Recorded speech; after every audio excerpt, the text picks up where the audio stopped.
This is the economic and market report for the week ending July 15th, 2022, and a look into next week of July 18th, 2022.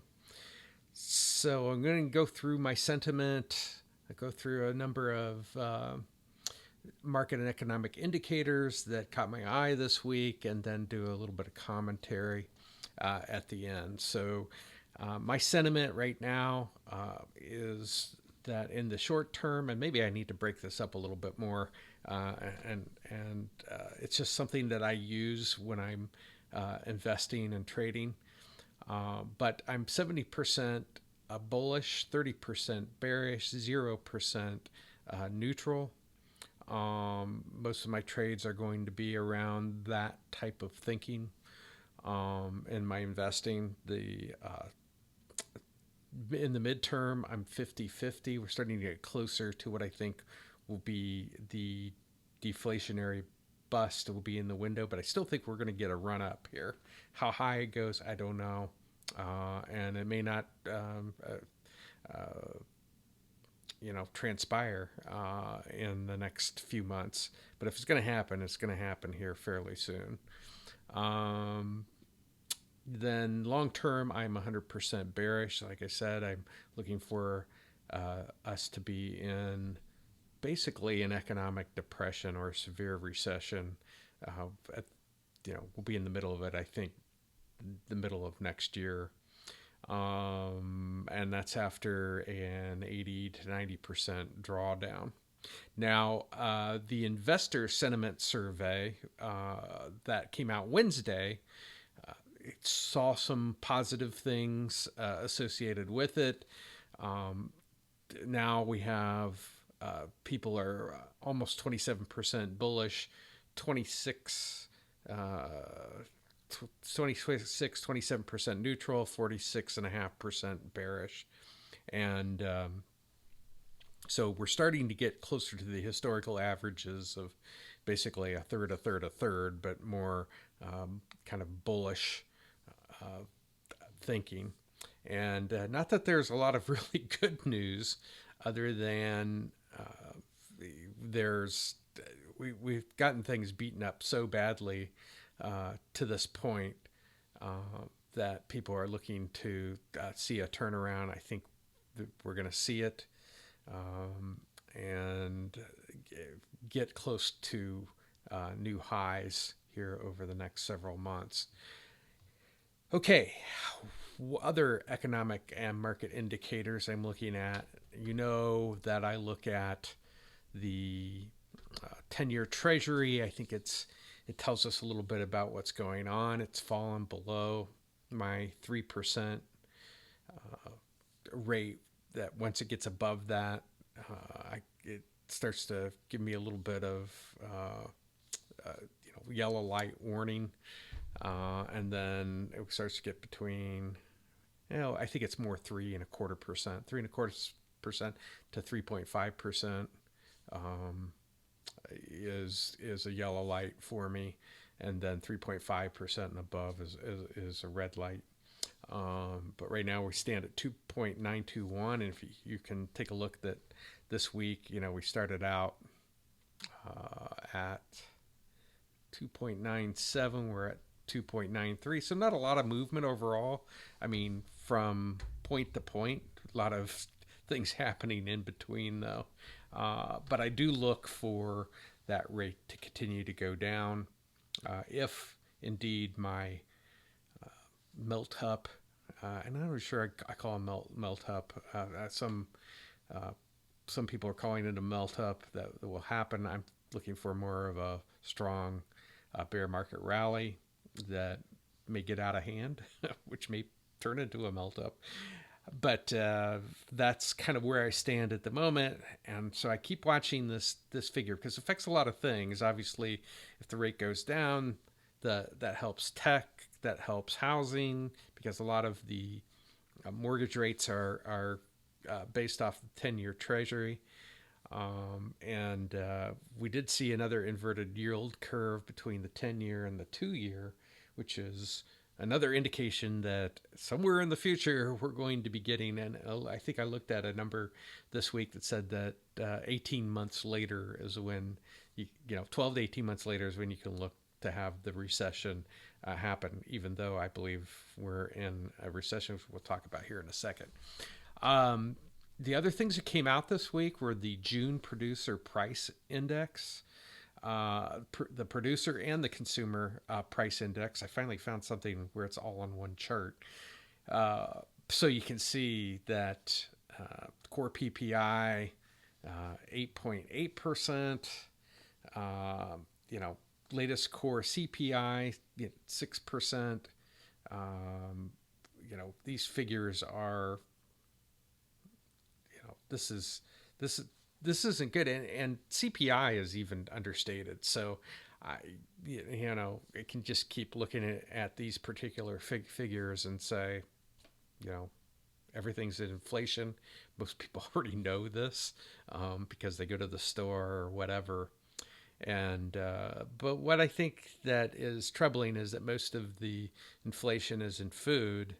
And energy is backed off this week. We're down around, I think, $97 a barrel, which obviously helps after being up over $120 a barrel for oil, which obviously affects the gas price. And I think, when we look at this, the policies here, and I don't want to hear about the leases. I keep hearing, especially social media drive you nuts, but they got so many leases that they're not even using. Well, there's more to oil than just leases. You have to have, permits, to put in pipes and, drill and all those types of things. And the Biden administration has definitely made that very much more difficult to do with their regulations. And, we have these rogue departments that are in federal government that, they know what's best. And, we got all, it's just making it a lot more difficult. And when you've got a government that is, long term doesn't want to see your industry succeed, it makes it difficult to invest in your future, which is what people want to do. And also, I've mentioned this before, but oil is one of those things that just a couple years ago, the price dropped below zero for a while. And when the oil companies were getting slaughtered during that time, I didn't hear anybody saying, well, we got to be paying more at the gas pump because, we don't want the oil companies to get slaughtered. But now that the prices are up, everybody wants to have them reduced. So it's just one of those, it's kind of a weird thing. I think, this is an administration that is against I'm for green. I want things to get green. I'm not against it, but, this thinking that this is going to happen tomorrow and, somebody went to Disney and picked up some pixie dust and it's going to happen in the next year is just insane. It's going to require a lot of mining. It's going to require nuclear energy, and these things aren't built overnight. They take years. So we're looking at least, in my mind, 2 decades before we can get to the green. But we need to get on with it. We can't sit here and slaughter the oil industry that is needed in order to get green. And it's lack of thinking about what it really takes to become green, and all of the things that are factored in. Just stopping oil is just it's nuts. That's all I can say. The other thing to look at, which I've been covering the last couple sessions, is GDP. The Atlanta Fed gives us an estimate of what to expect, and now we're expecting negative 1.5% as far as the GDP for the second quarter. And, after a 1.6% decrease in the first quarter, as I mentioned, this is a technical recession, so we're in a recession. The jobs a loss will come later. It's a lagging indicator, but it'll come. And I'm just waiting for that sweet spot for the markets to go up before the collapse happens. So that's what I'm looking forward to at this point. And the other thing that I'm going to mention here, as far as my commentary, is the dollar. Now, I did a whole thing that I'm going to put a whole episode on the Milkshake Theory. And, if we look at this U.S. dollar index, we can see as bad as our economy is, the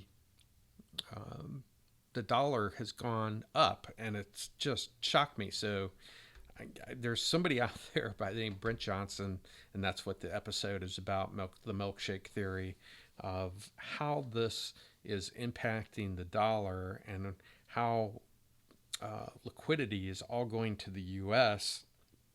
as opposed to, equally across other countries. Not that the U.S. is great. It's more that, yeah, we're weak, but we're able to, we really aren't, but we are raising interest rates to get inflation down. But other countries have spent like we have. And let's be honest here. It's the spending. It's the government spending that increases the inflation in our country, and people are screaming for more free stuff. And then they can understand why they're paying, $6-7 for gas. I can tell you, it's unfunded, liabilities by the government that has to be paid somehow, and it's paid by creating, more money, easy money.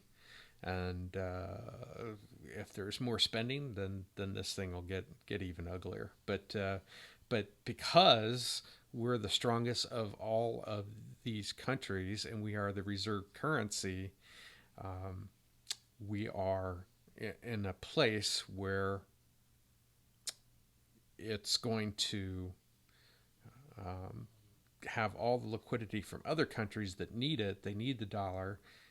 The dollar is what loans and things of that sort are completed in, and they're going to make the U.S. dollar go up. And that's really what the episode I completed on the Milkshake Theory talks about. Now, how it ultimately plays out, I don't know. But I think after this next increase, we'll have to see if we may be looking at $117, $120, I think is what Brent Johnson, who came up with the theory, is maybe expecting this second half of the year. If that happens, then this changes a lot of things, because a lot of the people forecasting either melt-ups like myself, or at least a strong bear market rally, could get sidetracked by a strong U.S. dollar, which is unexpected, at least by most people. And $108 going to $120, yeah, that's going to create havoc, and that may be the reason that the Fed pivots, from where they're at. So we'll just have to watch and see how this plays. But I guarantee if they go up 0.75% at the end of this month, the Fed goes up 0.75% or more, but people are now talking about 1%, then this could create chaos around the world. And, we're going to have more Sri Lankas and turkeys, because the dollar is going to be hard to get. And therefore, all the liquidity will be here in the U.S., and that may be good, too. That may raise the stock market. This is kind of unknown territory. Yeah, we've had it before back in 1985, but I talk about it in the episode. So I'll put it as a link in the cards at the end of this video. And so that's what I wanted to cover this week. And remember, there is always a better way.